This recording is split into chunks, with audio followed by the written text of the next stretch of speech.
Hello, this is Professor Stephen Shwiff from the Columbia Gorge Community College, and I'll be presenting the themes in American history in this PowerPoint. Now, here's 5 themes that represent a good part of what we'll be discussing this semester in American history. The first is a powerful passion for freedom. Freedom has taken on many forms: political, economic, religious, and has always involved some kind of high-stakes risk. It has not been a foregone conclusion. Sometimes in the case, for example, of the New England Puritans, the freedom people have been searching for is the freedom to be unfree. That is, the freedom to impose the Puritans' views on the perfect religious society and how other people would have to conform to the Puritans' religious beliefs. Second, a pursuit of education. This is actually linked to the desire of freedom, because once you're free yourself from the various forms of unfreedom, it's up to you to fashion a new identity for yourself. And education has been the classic American form of opportunity to create the future that you wish to have. The Puritans once again started the first college in America, Harvard, and also established public schools in the different communities in the New England area. Now we'll see as we go through American history that the northern colonies and eventually the northern states encouraged freedom to education much more than the southern states, and we'll see why as well. Third, and America is uniquely positioned in this one, the unquestioned faith in popular government. Now you can call it democracy, call it republicanism, call it what you have, but America never seriously has ever doubted the right of the people to govern themselves and their communities. Now we have fought over issues and ideas, but the country has always united against any threat to our democracy. An example of this is during our great wars, where the freedom to speak out against the government has seemed unpatriotic and dangerous to the Republic. But even in these times, people like Jane Addams during World War I, who spoke as a peace advocate, was allowed to speak freely. Although America's record's not perfect in these areas, it's always has shown in the long run an unquestioned faith in the idea of popular government. Fourth, Americans have always had the willingness to experiment.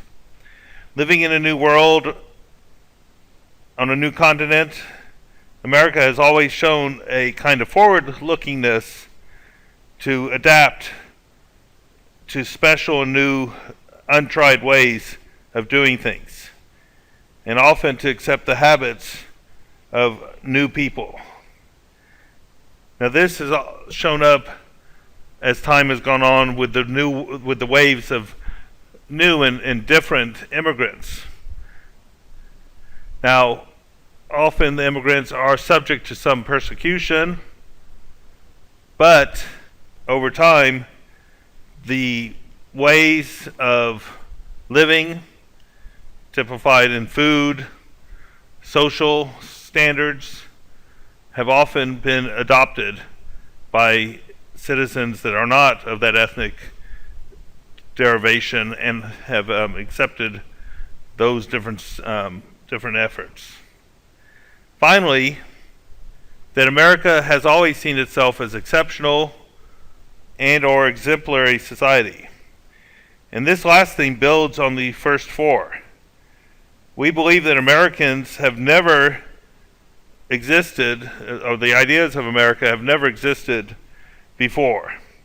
And we see this from the very beginning. Once again, we'll go back to the Puritans in 1620, 1630, coming over with John Winthrop, and as he unites his people behind a common theme, he calls upon them to look upon themselves as a city upon a hill, one that if it fails in this great experiment of religiosity will be a byword throughout the universe, that the Christian people have failed to create their perfect society.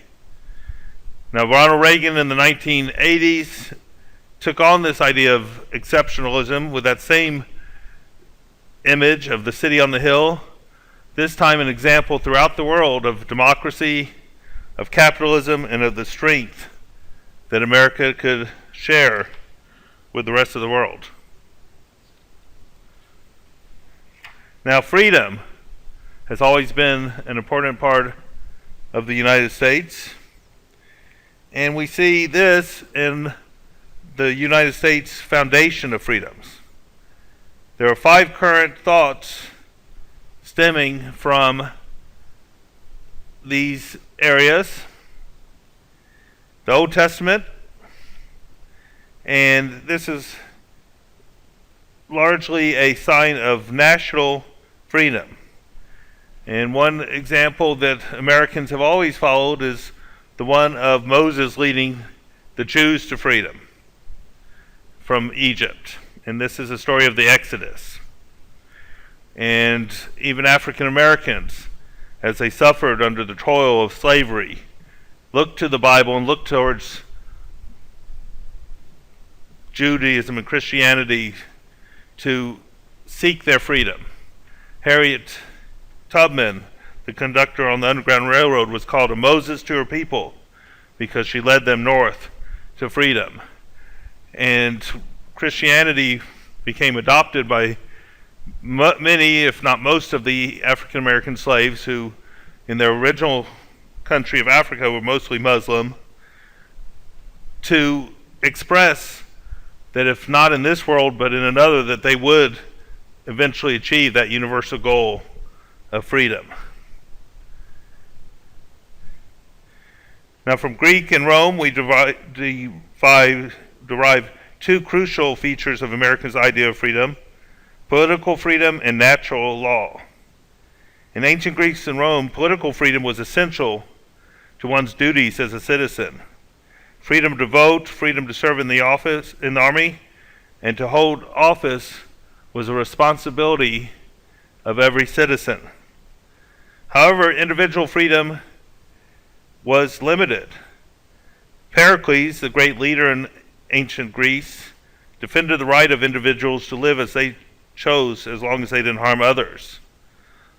However, Socrates was put to death for blasphemy and for corrupting the youth of Athens because he did not worship the Athenian gods and thus did not fulfill his duties as a citizen. Rome continued the Greek idea of natural law, the belief in an absolute law based on universal justice and truth. Found in Socrates, this notion was carried throughout the world by the Roman Empire that stretched from Great Britain all the way to Africa and east through Turkey. And this stated that all men were created equal and were endowed with the right of liberty. As we know, slavery was practiced in ancient Rome and Greece. Thus many of the people were denied this liberty, but the idea of natural law would pass through Rome, through Great Britain, to our American ideas. Now, Christianity provided another idea that was crucial to freedom: the limitation of governmental ideas. And this showed through the 4th and 5th centuries that the world was divided into 2 separate spheres: the sphere of God and the sphere of man.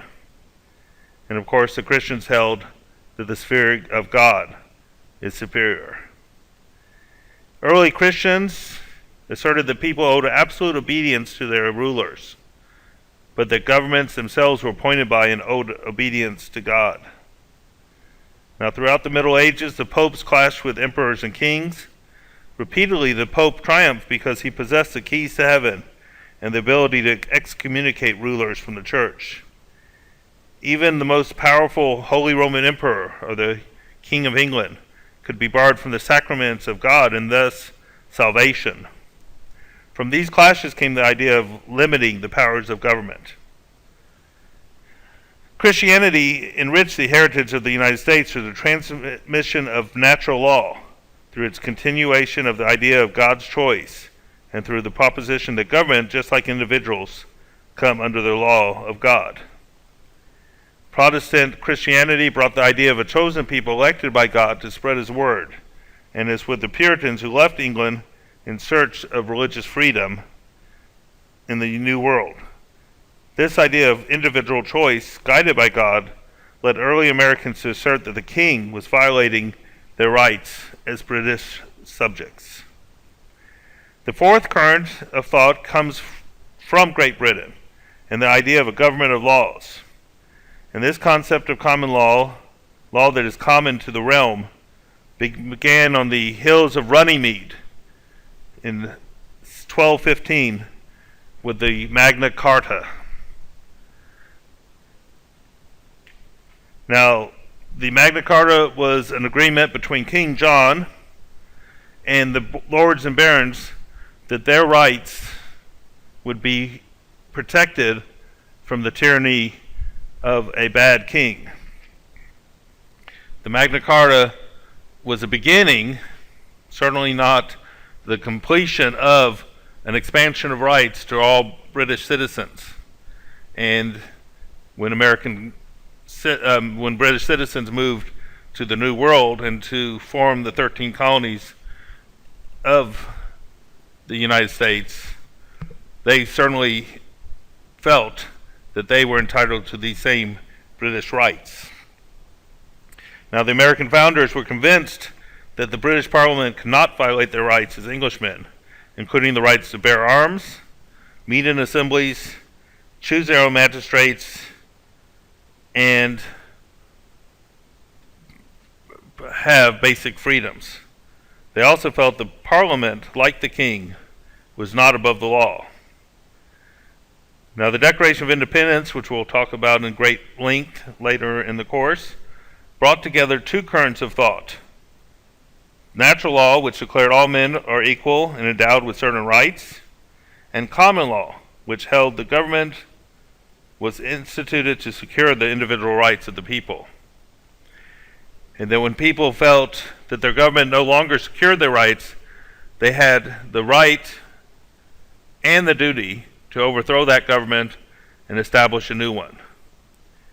And we'll see in the Declaration of Independence that Thomas Jefferson listed the ways in which King George of Parliament had violated the colony's rights as Englishmen. He didn't create new ideas, but he, as he would say in a later quote, later in his life, harmonized the great sentiments of the age. The fifth and final element of American freedom is the idea of the frontier.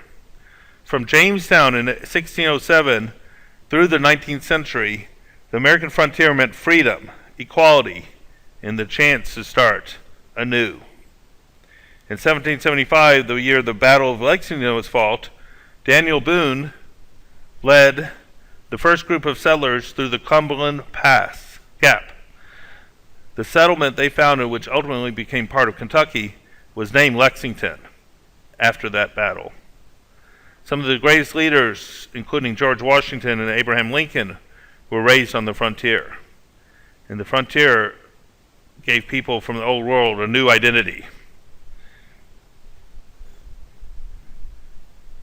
Now, Frederick Jackson Turner in the early or late 1800s issued an important historical paper called The Frontier Theory that we'll discuss more next semester in the idea of manifest destiny and the expansion of the country.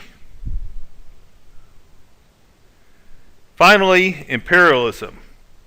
And this is a view of American history that explains much of the development and the drive for Americans to expand. Now, just like the Turner theory of manifest destiny and the frontier, Americans felt that they had a greater cause than simply ruling over the territory that they had initially.